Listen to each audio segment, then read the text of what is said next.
शुरू होने वाले लोकसभा चुनाव की रणभेरी बच चुकी है। सभी पार्टियां चुनावी बिसात पर अपनी अपनी गोटियां सेट कर रही है।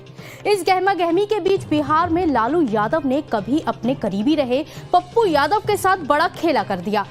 कहां पप्पू यादव बिहार की पूर्णिया सीट से चुनाव लड़ने का ख्वाब देख रहे थे और कहां लालू यादव ने इस सीट से बीमा भारती को उतार दिया। बिहार की राजनीति में क्या कुछ चल रहा है, अगर आप भी जानना चाहते हैं तो बने रहे मेरे साथ। नमस्ते, मैं हूं सुनैना सिंह और आप देख रहे हैं न्यूज नेशन। लोकसभा चुनाव में बिहार पर विजय पताका फहराने के लिए बिहार महागठबंधन में सीटों का बंटवारा हो गया है। सीट शेयरिंग के बाद एक बार फिर पप्पू यादव को बड़ा झटका लगा है, क्योंकि पिछले दिनों से पूर्णिया सीट पर चल रहे घमासान के बीच अब ये सीट आरजेडी के हिस्से में आ गई है। दरअसल पूर्णिया से चुनाव लड़ने को लेकर जीने मरने का दावा करने वाले पप्पू यादव ने टिकट के भरोसे पर ही अपनी जन अधिकार पार्टी का कांग्रेस तक में विलय कर दिया था, लेकिन एक बार फिर पूर्णिया सीट उनके हाथ से फिसल गई है। लोकसभा चुनाव से पहले महागठबंधन में आरजेडी, कांग्रेस और लेफ्ट के बीच सीट शेयरिंग पर सहमति बनी है। बताया जा रहा है कि सीट शेयरिंग सबसे ज्यादा फायदा लालू यादव की पार्टी आरजेडी को ही हुआ है, क्योंकि इन चुनाव में ज्यादा सीटों पर आरजेडी ही चुनाव लड़ेगी।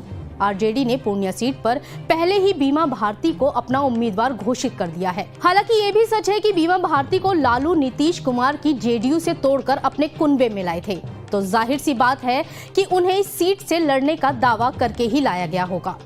आरजेडी के खाते में वो 3 सीटें भी आई हैं, जहां से पहले कभी न कभी पप्पू यादव या उनकी पत्नी चुनाव लड़ती थी। इन सीटों में सुपौल, मेधुपुरा और पूर्णिया का नाम शामिल है। ये 3 सीटें आरजेडी के खाते में आई हैं। पप्पू यादव 1 बार विधायक और 5 बार सांसद रहे हैं। उन्होंने 3 बार पूर्णिया और 2 बार मेधुपुरा सीट का प्रतिनिधित्व किया है, जबकि सुपौल से पप्पू यादव की पत्नी रंजीता रंजन सांसद रह चुकी हैं। मौजूदा वक्त में वो कांग्रेस से राज्यसभा सांसद है।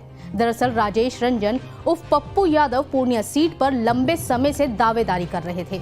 वो लगातार वहां एक्टिव थे और लोगों से मुलाकात भी कर रहे थे। कुछ दिन पहले ही पप्पू यादव ने कांग्रेस ज्वाइन की और अपनी जन अधिकार पार्टी का उसमें विलय किया।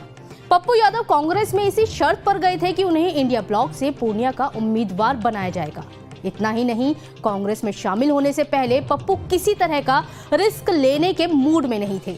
यही वजह है कि दिल्ली जाने से पहले उन्होंने पटना में आरजेडी प्रमुख लालू यादव से मुलाकात की थी। उस मुलाकात में तेजस्वी यादव भी मौजूद थे। बैठक के बाद पप्पू यादव ने कहा था कि लालू से उनके पारिवारिक रिश्ते हैं और सीमांचल, मिथिलांचल में एनडीए को हराने के लिए रणनीति पर चर्चा की है।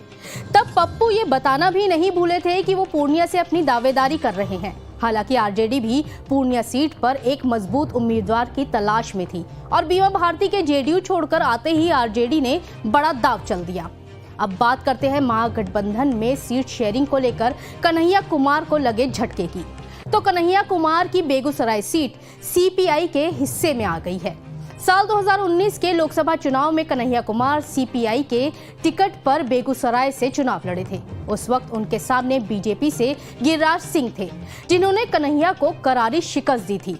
उसके बाद कन्हैया कांग्रेस में शामिल हो गए थे, लेकिन ये सीट एक बार फिर कांग्रेस के हिस्से में न आकर सीपीआई के हिस्से में आ गई है। यानी कन्हैया कुमार बेगूसराय से चुनाव नहीं लड़ पाएंगे।